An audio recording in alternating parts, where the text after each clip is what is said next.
नमस्कार विद्यार्थी मित्रांनो, सरासरी या प्रकरणातलं हे 5वं लेक्चर आपण या ठिकाणी सुरू करतोय. सुरुवात करूया आपल्या पहिल्या प्रश्नापासून. 8 मित्र जेवण करायला हॉटेलमध्ये गेले. 7 मित्रांनी प्रत्येकी 60 रुपये खर्च केले. 8व्या मित्राने 8 जणांच्या सरासरीपेक्षा 35 रुपये जास्त खर्च केले, तर सर्वांनी मिळून किती रुपये खर्च केले? काय काय दिले आपल्याला? 8 मित्र जेवायला गेलेत, त्याच्यापैकी 7 मित्रांनी प्रत्येकी 60 रुपये खर्च केले. म्हणजे ही तर गोष्ट फिक्स झाली आपल्याला की 420 रुपये त्यांनी खर्च केलेत, बरोबर आहे. आता 8व्या मित्राने 8 जणांच्या सरासरीपेक्षा, आता हे फक्त एवढंच महत्वाचं पार्ट आहे, हे जर समजलं तर हे संपूर्ण गणित समजलं. 8व्या मित्राने 8 जणांच्या सरासरीपेक्षा, 8 जणांची सरासरी दिली आहे का आपल्याला? नाही. तुम्ही म्हणता की 60 काय झाली? ही 60 7 जणांची सरासरी झाली. 7 जणांची सरासरी आपण 60 घेऊ शकतो, बरोबर का नाही? 7 जणांची, पण 8 जणांच्या सरासरीपेक्षा मग आपण काय करू? समजा 8 जणांची सरासरी x मानू. 8 जणांची सरासरी x मानू. क्लिअर आहे? आता 8 जणांची सरासरी x मानली, मग आपल्या सरासरी म्हणजे काय असतंय? सरासरीचा फॉर्म्युला माहिती आहे आपल्याला. सरासरी बरोबर जेवढे काय दिले त्या सगळ्यांची बेरीज भागिले एकूण संख्या. क्लिअर इथपर्यंत? आता सांगा सरासरी किती मानली आपण? x मानली, x मांडा. बेरीज 8 जणांच्या खर्चाची बेरीज, 7 जणांनी किती खर्च केलाय? 420 रुपये खर्च केलेत 7 जणांनी मिळून, बरोबर आहे. कसं? प्रत्येकाने 60 रुपये, म्हणजे 7 जणांचे 420 रुपये. ठीक आहे. अधिक 8व्या मित्राने 8 जणांच्या सरासरीपेक्षा 35 रुपये जास्त, म्हणजे 8व्या मित्राने किती खर्च केला? एक सरासरी मानली का नाही आपण? x पेक्षा 35 रुपये जास्त खर्च केला. क्लिअर इथपर्यंत? भागिले किती आहेत टोटल? 8 जण. ठीक आहे, सॉल्व्ह करू शकतो आपण. हे 8 इकडे भागिले इकडे गेल्यानंतर गुणुले होतील. काय झालं? 8x बरोबर 420 आणि 35. 420 आणि 35 किती झालं? 455 अधिक x. आता x काय आहे तिकडं? अधिक आहे, तिकडे घेऊन जा, वजा होतील. सो 8x वजा x बरोबर 455, म्हणजेच 8तून 1 गेला, 7x बरोबर काय भेटलं? 455, म्हणजेच x बरोबर काय भेटलं आपल्याला? 455 भागिले 7 बरोबर 7 1 7, 7 चुकून 42, 7 5 35, 65 रुपये. आता 65 रुपये काय भेटले आपल्याला? काय मानले आपण? x काय आहे? 8 जणांची सरासरी, बरोबर. मग सरासरी 8 जणांची सरासरी जर तुम्हाला 65 रुपये भेटली, तर एकूण खर्च कसा काढणार आपण? एकाचे 65 रुपये, असे 8 जणांचे किती झाले? 8 पंचे 40 0, 8 चाले 4, 8 सक 48 आणि 4 52, 520 रुपये. क्लिअर इथपर्यंत सगळ्यांना? ओके. जे काय केलं आपण? 8 जणांची सरासरी x मानली, आणि त्या x मानल्यानंतर आपण हे इक्वेशन मांडलं. एवढाच फक्त महत्वाचा पार्ट आहे. सरासरी x बरोबर किती झालं आपलं? 420 रुपये, म्हणजे सगळ्यांची बेरीज अधिक 8व्या मित्राची बेरीज छेद 8. याच्यावरून आपण अगोदर सरासरीची किंमत काढली आणि त्याच्यावरून आपण एकूण खर्च काढला. आय होप क्लिअर आहे. आता थोडस शॉर्टकट मेथडने किंवा वेगळ्या पद्धतीने आपण हवेत पण सोडवून पाहू. कसं सोडवायचं? हवेत म्हणजे काय? आपण 2 मेथड कोणत्या घेतोय? एक तर एक्सच्या स्वरूपात इक्वेशन मांडून एक मेथड शिकतोय आपण, आणि कुठल्याही प्रकारचं इक्वेशन न मांड दुसरी मेथड शिकतोय आपण. ठीक आहे, ज्याला जी सोपी वाटेल त्याने ती लक्षात ठेवा. आता काय केलं? 8 मित्र जेवण करायला गेलेत. ओके. 7 मित्रांनी प्रत्येकी 60 रुपये खर्च केले. इथपर्यंत पण ओके. आता 8व्या मित्राने काय केलं? 8 जणांच्या सरासरीपेक्षा 35 एक्स्ट्रा खर्च केले. 8व्या मित्राने काय केलं? सरासरीपेक्षा 35 एक्स्ट्रा खर्च केले. आता मला सांगा, एक्स्ट्रा पैसे खर्च करायची वेळ काय येते? कोणातरी कमी पैसे पे केले, दुसरे कोणीतरी कमी पैसे पे केले, म्हणून आपल्याला एक्स्ट्रा खर्च करावा लागतो, बरोबर. 8व्या मित्राला जास्त पैसे खर्च का करावे लागले? कारण की कुणीतरी ते 35 रुपये कमी खर्च केले. कुणी खर्च केले? तर या 7 जणांनी 35 रुपये कमी खर्च केले, बरोबर आहे. येते लक्षात? 7 जणांनी काय केलं? 35 रुपये कमी खर्च केले. आता 7 जणांच्या वाट्याचे 35 रुपये म्हटल्यावरती एकेकाच्या वाट्याचे किती झाले? 35 भागिले 7, 5 रुपये. जे की त्यांनी खर्च करायला पाहिजे होते त्यांनी नाही केले, म्हणून 8व्या मित्रांनी केले, बरोबर. मग हे 5 रुपये जर त्यांनी खर्च करायला पाहिजे होते, तर सरासरी काय असायला पाहिजे? 60 आणि 5 65 रुपये. आणि सरासरी जर 65 रुपये झाली, तर 8 जणांचा एकूण खर्च किती झाला? 65 गुणिले 8 बरोबर 520 रुपये. आलं लक्षात? सो अशा प्रकारे आपण हवेत सुद्धा गणित सोडू शकतो. फक्त समजायला काय पाहिजे की बाबा हे 35 रुपये 8व्या मित्रांनी खर्च केलेत, ते काय ते एक्स्ट्रा खर्च केलेत, आणि एक्स्ट्रा का खर्च केले, कुणीतरी कमी खर्च केले म्हणून आपल्याला एक्स्ट्रा खर्च करावे लागले. क्लिअर इथपर्यंत? ओके. दोन्ही मेथड आपण सायमल्टेनियसली चालवतो. एक्सच्या स्वरूपात इक्वेशन मांडताच आलं पाहिजे, कारण इक्वेशन मांडूनच ह्या पुढच्या मेथड सगळ्या सुचत जातात किंवा त्याच्यातूनच डेव्हलप होऊन आपण हे डायरेक्ट सोडू शकतो. त्याच्यामुळं दोन्ही मेथड, आणि जर कन्फ्युजन होत असेल तर आपली जी रेग्युलर मेथड आहे ती लक्षात राहू द्या. पुढचं गणित पाहू आपण. एका विद्यार्थ्याला 6 विषयांमध्ये सरासरी 88 गुण मिळाले. 6 विषयांमध्ये सरासरी 88. ओके. 6 विषय आहेत, सरासरी किती आहे? 88. मग बेरीज किती झाली? 88 गुणिले 6. एका विषयात चुकून 68 ऐवजी 86 लिहिलं गेलं. 68 ऐवजी 86. तर त्या विद्यार्थ्याची गुणांची खरी सरासरी किती? सिंपल आहे. 6 विषयातली सरासरी किती? 88. मग बेरीज किती झाली टोटल? 6 8 48, 8 हात 4, 6 8 48 आणि 4 52. बरोबर आहे, 528. आता गंमत काय झाली, 68 ऐवजी 86 मांडले गेले. म्हणजे किती मांडले गेले? कमी मांडले गेले का जास्त मांडले गेले? जास्त मांडले गेले. बरोबर आहे. मग जेवढे मार्क जास्त मांडले गेले ते काय करावं लागणार आपल्याच्यातून? कमी करावं लागणार. करा. 86 वजा 68 म्हणजे किती जास्त मांडले गेले? त्याचे 18 गुण जास्त मांडले गेले. बरोबर आहे की नाही? त्याला ते पडलेले नाहीत पण ते जास्त मांडले गेले. मग आता हे 18 गुण आपल्याला याच्यातून वजा करावं लागतील. 528 वजा 18 राहिले किती? 510. हे काय झाले? त्याचे खरे गुण झाले. खरे गुण, सॉरी खून नाही, गुण. 510 काय झाले? त्याचे खरे गुण झाले. क्लिअर आहे? मग आता 510 सरासरी काढा. किती? हे टोटल झाली किती विषयांमध्ये? 6 विषयांमध्ये. मग सरासरी काढा. 510 भागिले 6 बरोबर 6 1 6, 6 8 48 राहील 3 6 5 30. किती आली? 85. अवघड का काही? क्लिअर आहे? काय केलं? फक्त आपण एकूण गुण काढून घेतले, त्याच्यातले वाढीव मांडले गेलेले गुण आपण कट केले आणि राहिलेली याची सरासरी काढली. ऑप्शन नंबर काय भेटला आपल्याला? 3. ओके. पुढचं गणित पाहू आपण. अरे यार, खूप सोपं गणित पडलं हे शेवटच्या व्हिडिओमध्ये. काय? 3 भावांच्या वयाची सरासरी 15 वर्ष आहे. 3 जणांची सरासरी किती आहे? 15 वर्ष. ठीक आहे. त्यापैकी एकाचं वय 13 वर्ष, दुसऱ्या भावाचं वय 16 वर्ष, तर तिसऱ्या भावाचं वय काढा. 15 वर्ष 3 जणांची सरासरी झाली. बरोबर. मग बेरीज किती झाली? 15 गुणिले 3 बरोबर 45. आता ह्या 45 मधून काय करा? हे 13 आणि 16, 13 आणि 16 किती झाले? 2 भावांचे वय 29. 29 वजा करा, -29. राहिले किती? 16 वर्ष. 16 वर्ष काय आपल्याला तिसऱ्या भावाचं वय मिळालं. अवघड आहे का काही? काहीच नव्हतं. तिघांची सरासरी दिली, त्यातल्या दोघांचे वय दिलेत, मग एकूण बेरीज काढून दोघांचे वय वजा करून जे काय राहिलं ते तिसऱ्या भावाचं वय आपल्याला मिळालं. पुढचं गणित पाहू आपण.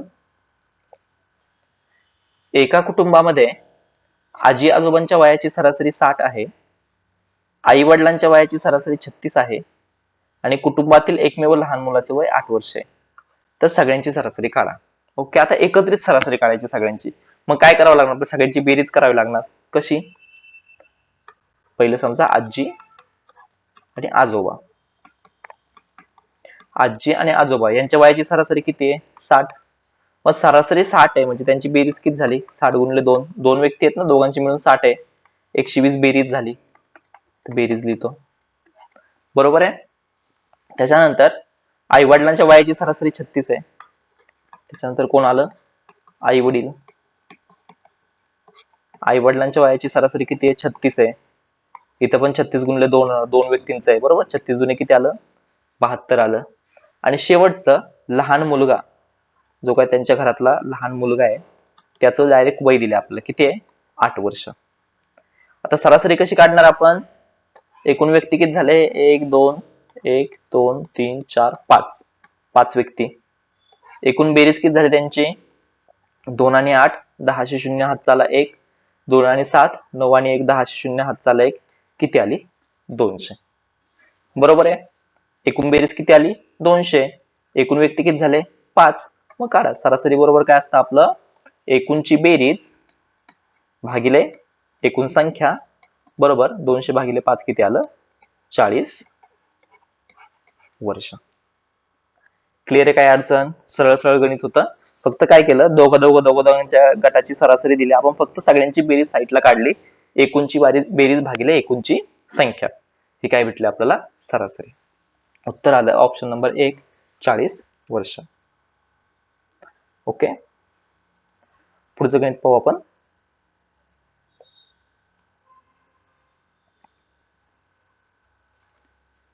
ओके, एका फलंदाजाने 12 डावांमध्ये सरासरी काही धावा काढल्या. 12 डावांमध्ये सरासरी काही धावा काढल्या. 13व्या डावात त्याने 64 धावा काढल्यामुळे 13व्या डावात 64 धावा काढल्यामुळे त्याची सरासरी 2 ने कमी झाली. तर 13व्या डावानंतर त्याच्या धावांची सरासरी किती? क्लिअर आहे? आता थोडस इक्वेशन लक्ष देऊन ऐका, लक्ष देऊन पहा इथं, म्हणजे कसं करतोय आपण, इक्वेशन कसं मांडतोय. 13व्या डावानंतरची त्याची धावांची सरासरी विचारली, आपण 13व्या डावानंतरची सरासरी x मानू. 13व्या डावानंतरची सरासरी काय, x मानू.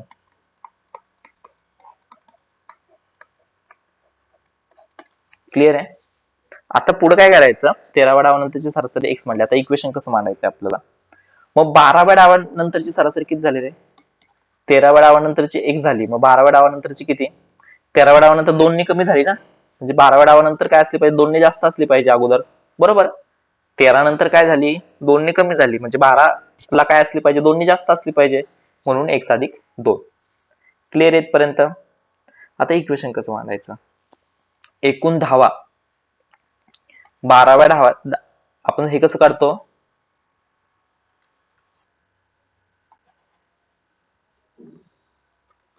पण हे कसं काढतो,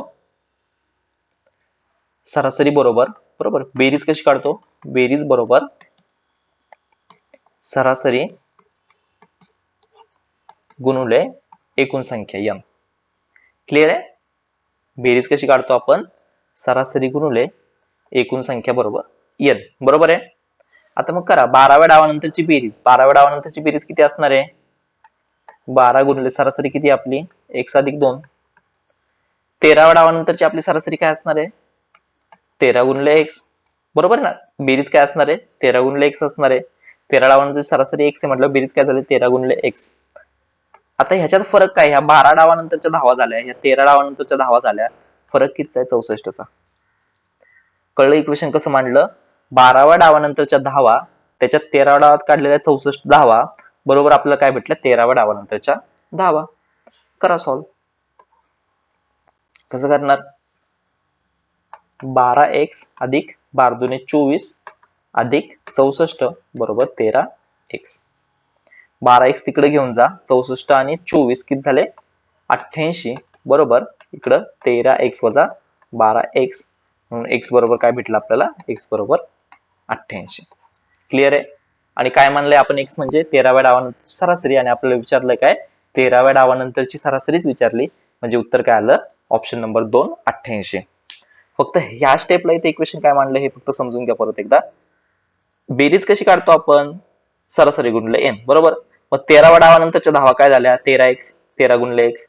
12व्या डावानंतरच्या धावा काय झाल्या, 12 गुणिले x अधिक 2.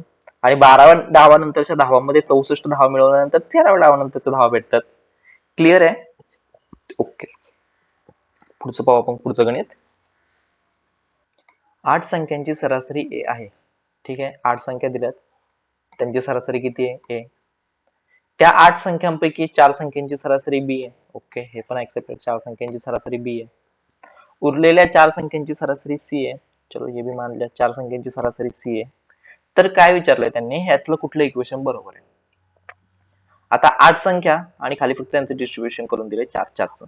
ओके, सो याच्या इक्विव्हॅलंट हे 8 संख्यांची सरासरी a म्हणजे काय झालं, बेरीज काय झाली, 8a झाली.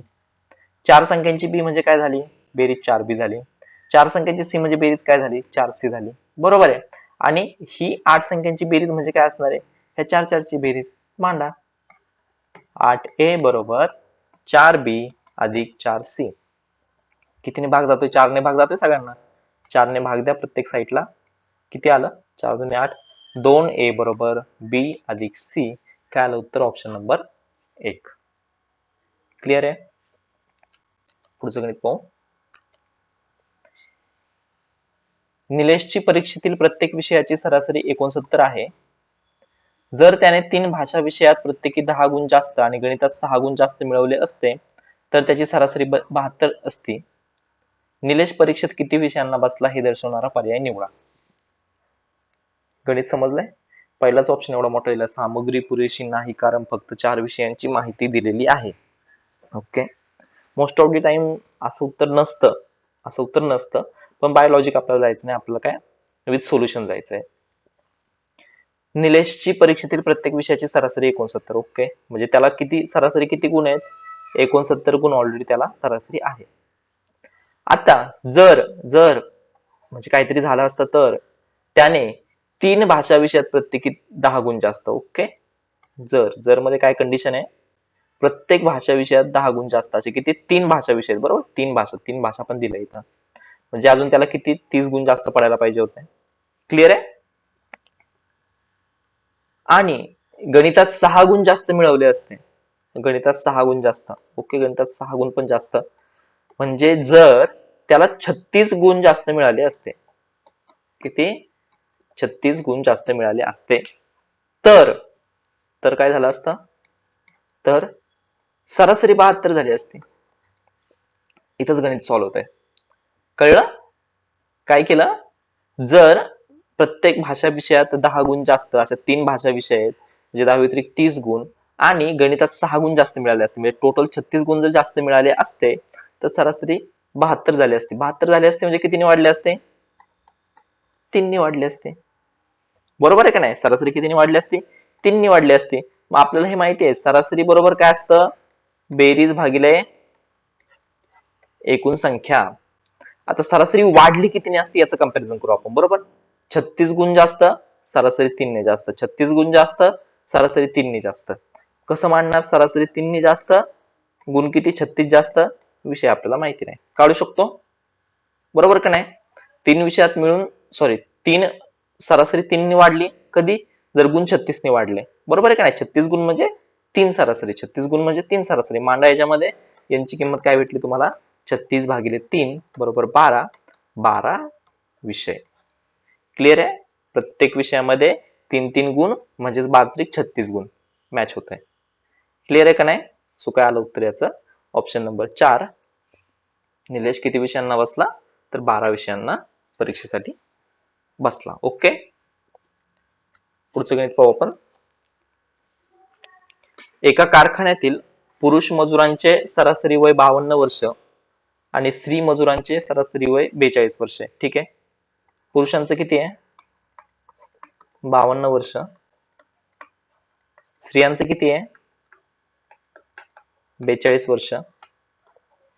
सर्व मजुरांचं सरासरी वय 50 वर्ष असल्यास, सर्व मजुरांचं सरासरी वय 50 वर्ष असल्यास पुरुष मजूर आणि स्त्री मजुरांची टक्केवारी काढा.